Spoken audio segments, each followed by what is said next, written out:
a mosquito-infested swamp, chosen as compromise, burned by invaders, rebuilt into the world's most powerful address. This is Washington, D.C., where enslaved hands built the Capitol, where protesters changed history, and where America projects its power. The history of Washington, D.C. isn't just about politics, it's about how dirt became destiny. Before Washington, D.C. became the seat of power, it was a land of the Algonquian-speaking Piscataway, who thrived along the Potomac's winding currents, their villages rooted deep in the soil that would one day be paved over in the name of empire. The Nacotchtank, guardians of the Anacostia, watched as the first Europeans arrived, not as visitors, but as conquerors.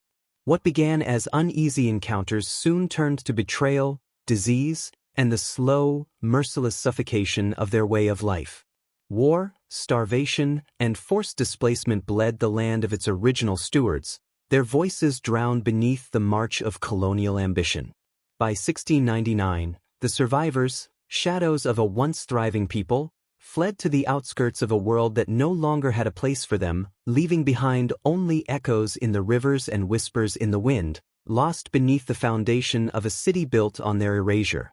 The dark birth of Washington, D.C. In the chaos of revolution and the aftermath of a war that had torn through the very fabric of a fledgling nation, the American capital was not born in the light of hope, but in the shadow of necessity and fear. The Continental Congress, displaced 9 times through the Revolutionary War, had no home of its own, only a string of temporary capitals, like drifting ships in a storm. Philadelphia, once a beacon of promise, became a symbol of instability when the Pennsylvania Mutiny of 1783 forced a hasty retreat. The nation's leaders, terrified of dependence on any single state, understood that their government must be free from the grasp of local control. In the cold heart of this uncertainty, a deal was struck. James Madison, Alexander Hamilton, and Thomas Jefferson carved out a solution that would bind the new government to the land of the Potomac. Land was stripped from Maryland and Virginia, its value marked not in acres, but in the subjugation of all that had come before, a symbol of federal power built atop the disillusionment of a nation that could not yet reconcile its ideals with its reality. George Washington, its first architect, chose the land, and the capital was born not from a vision of unity, but from the cold, pragmatic need for security. The result? A city born of compromise and political maneuvering, destined to become a silent witness to the contradictions that would define the country's soul. The dark foundations of Washington, D.C. The creation of Washington, D.C. was a tale of grim realities buried beneath the promises of freedom and progress. The city's borders were drawn across land already stained with the legacy of slavery, as both Maryland and Virginia were slave states, and the very construction of the city was built upon the backs of enslaved people. The port cities of Georgetown and Alexandria, long-established centers of commerce, became entwined with the capital, their prosperity fueled by the brutal trade of human lives. From the very beginning, Washington, D.C. became a symbol of this horrific contradiction, where ideals of liberty and independence were marred by the unspoken acceptance of human bondage. In 1791 and 1792, under the leadership of Andrew Ellicott and aided by the brilliant, yet enslaved, African-American astronomer Benjamin Banneker, the boundaries of this new, federal city were drawn. But as the surveyors mapped out the Potomac's banks, they also mapped a future that was as dark as the stones they placed marking the city's boundaries. Washington became a market for human flesh, a central hub of the nation's insidious internal slave trade. Even the construction of its most sacred structures, the White House, the Capitol, Georgetown University, relied on slave labor, perpetuating a brutal system that undermined the very promises of the fledgling nation. When the city was named in 1791, it stood not as a triumph, but as an embodiment of America's darkest truths, a city founded on ideals yet tainted by exploitation. It wasn't long before Congress, in 1800, officially organized the district, stripping its residents of their rights, severing their ties to Maryland and Virginia, and locking them in a place where freedom would forever remain a distant dream for many. The scorching of Washington, a city consumed by fire. On the fateful day of August 24, 1814, Washington, D.C., was plunged into chaos and despair as British forces, victorious in the Battle of Bladensburg, stormed the city. What followed was an act of ruthless retribution, an unrelenting fire that consumed the very heart of the nation's fledgling government. The British, seething with anger over the American destruction of Canadian cities, sought to retaliate by burning Washington's sacred symbols. The White House, standing as the symbol of American power and pride, was reduced to smoldering ruins, its walls blackened by the flames. The U.S. Capitol, the Treasury Building pillars of democracy, were ravaged, their interiors torn apart, leaving nothing but a hollow shell where once the nation's ideals had been debated and formed. For 24 hours, the flames raged through the city, threatening to annihilate the foundation of the young republic. A storm, almost as if nature itself intervened, forced the British to retreat, sparing what remained of Washington from total destruction. Though much of the city was rebuilt in the aftermath, the Capitol, still a work in progress, would not be completed in its current form until 1868.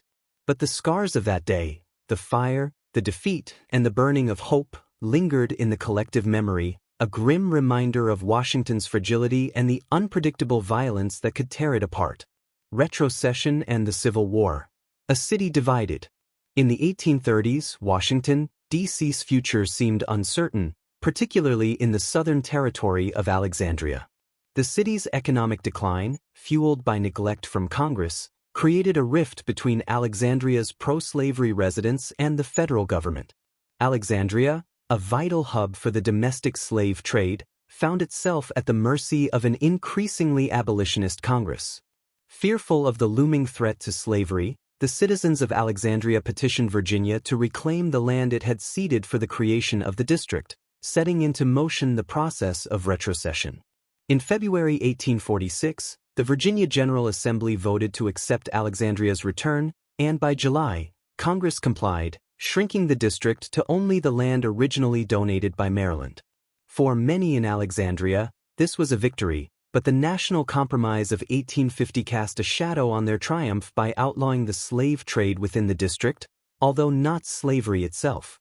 The eruption of the Civil War in 1861 heralded an era of rapid growth for Washington, D.C., with the federal government expanding to new heights. The war also brought an influx of freed slaves seeking refuge in the city, but it was President Abraham Lincoln's Compensated Emancipation Act of 1862 that truly changed the course of history. This act ended slavery in Washington, D.C., freeing approximately 3,100 enslaved people in the district, nearly 9 months before the Emancipation Proclamation would reach the rest of the nation. The district, now a beacon of liberty for African Americans, saw another significant shift in 1868 when Congress granted African American men the right to vote in municipal elections, marking a small but vital step toward equality and justice in a city once steeped in division and bloodshed. Growth and redevelopment. A city reborn. By 1870, Washington, D.C.'s population had surged by 75% in a single decade, reaching nearly 132,000 residents. Yet, despite its growth, the city still grappled with the harsh realities of inadequate infrastructure, unpaved roads, poor sanitation, and a growing sense of disarray. Some in Congress even entertained the idea of relocating the capital further west, but President Ulysses S. Grant staunchly rejected this notion. Instead, in 1871, Congress passed the Organic Act, dissolving the separate charters of Washington and Georgetown and creating a new, unified territorial government for the District of Columbia, effectively blurring the lines between the city and the surrounding territory. In 1873, President Grant appointed Alexander Roby Shepherd as governor of the district, a move that would push the city into an era of ambitious redevelopment. Shepherd authorized sweeping modernization projects, transforming Washington's landscape. However, these efforts came at a steep price, and by 1874, the city's finances were in ruins, leading Congress to replace the territorial government with an appointed board of commissioners. Despite the financial turmoil, growth continued. In 1888, the city introduced its first motorized streetcars, sparking further expansion beyond the original city boundaries, and by 1895, Georgetown's street grid was merged into the city's broader plan. Yet, for all its outward progress, Washington struggled with overcrowded housing and strained public services. These conditions set the stage for the City Beautiful movement, a sweeping urban renewal initiative in the early 20th century. Building on the foundations of Pierre L'Enfant's original plan, the Macmillan Plan reshaped the city's skyline, replacing the old Victorian structures with grand, neoclassical and Beaux-Arts designs that still define the city's government buildings today. The 1930s New Deal era ushered in another wave of growth, with new government buildings, memorials, and museums taking shape across the district. However, the federal investment in the city wasn't without its racial tensions. As federal spending soared, local residents, particularly African Americans, found themselves sidelined, with some members of Congress, like Ross A. Collins of Mississippi, defending cuts to welfare and education by invoking deeply entrenched racial prejudice. World War II further catalyzed the expansion of the federal workforce in Washington, and by 1950, the district's population had peaked at 802,178. Despite the persistent challenges, Washington, D.C. was steadily transforming into the political and administrative powerhouse it would become, though its growth remained as complex and fraught with contradictions as the nation itself. Civil rights and the Home Rule era. Struggle for equality and autonomy. The civil rights and Home Rule era of Washington, D.C. was marked by monumental shifts in the fight for racial equality, political representation, and self-governance. In 1961, the 23rd Amendment granted the district 3 votes in the Electoral College, allowing Washington, D.C.'s residents to participate in presidential elections for the first time. However, the amendment did not grant them the right to elect representatives to Congress, a glaring disparity that would persist. The assassination of Dr. Martin Luther King Jr. in 1968 sparked widespread riots across the city, especially in predominantly black neighborhoods such as U Street, 14th Street, 7th Street, and H Street. The violence, fueled by grief and frustration over systemic racial injustice, left a lasting mark on the city. For 3 days, buildings burned and businesses were destroyed, and it wasn't until over 13,600 federal troops and D.C. National Guardsmen were deployed to restore order. The aftermath of the riots left parts of the city in ruins, and recovery didn't fully occur until the late 1990s, long after the flames of protest had been extinguished. In 1973, a significant victory for self-governance came with the passage of the District of Columbia Home Rule Act, which established an elected mayor and a 13-member city council, giving Washingtonians more control over their local government. 2 years later, Walter Washington made history as the city's first elected mayor and the first black person to hold the position, symbolizing a shift towards political autonomy for a city whose residents had long been denied a voice in the broader halls of power. The fight for full representation, however, continued. The 1980s saw the rise of the D.C. statehood movement, as residents of the district sought the rights that come with statehood, specifically voting representation in Congress. In 2016, a referendum saw overwhelming support for D.C. statehood, with 85% of voters backing the cause. In 2017, a bill was introduced in Congress to make Washington, D.C. the 51st state, with its own senators and a full voting representative. Though the bill passed in the U.S. House of Representatives, it has faced strong opposition in the Senate. The debate over D.C. statehood continues to evolve, with the 2020s seeing further discussions on the legal, political, and social ramifications of granting full autonomy to the District of Columbia, a place where power is wielded yet its people remain denied full equality under the law. Washington proves that cities can be ideas made stone, for better and worse. Now we want to hear your D.C. story. School trip memories? Protest experiences?